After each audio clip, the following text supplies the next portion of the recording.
O vicepresidente da Deputación de Pontevedra teno claro a aposta desta administración provincial polo centro Príncipe Felipe é total.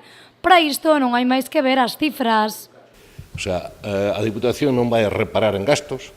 De feito, o Príncipe Felipe está costando a Diputación 11 millóns máis os extraordinarios que acabo de dicir, e a Xunta está poñendo 780.000 euros, 782 exactamente. Mais ou menos dá o que pon a Xunta, dá para arreglar os desperfectos dos chavales violentos que mete ali, e máis para o reforzo de seguridade para que conter máis ou menos. Non dá nin para iso. O sea que a Diputación non se pode nin insinuar que non está facendo uns esforzos extraordinarios para manter Príncipe Felipe, tanto económicos como de persoal, como de todo tipo.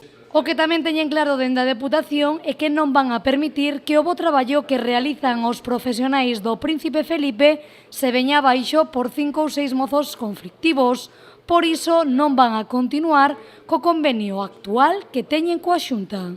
Ahora, o que non vai a Diputación baixo ningún concepto é aceptar que Príncipe Felipe se siga deteriorando como por culpa desto.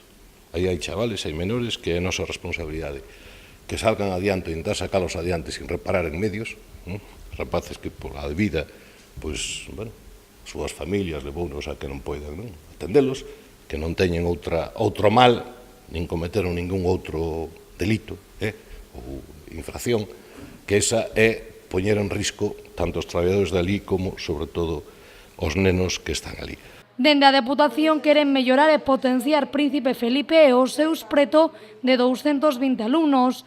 Por iso non van a permitir que mozos conflictivos e que sembran en moitas ocasións o pánico formen parte deste centro.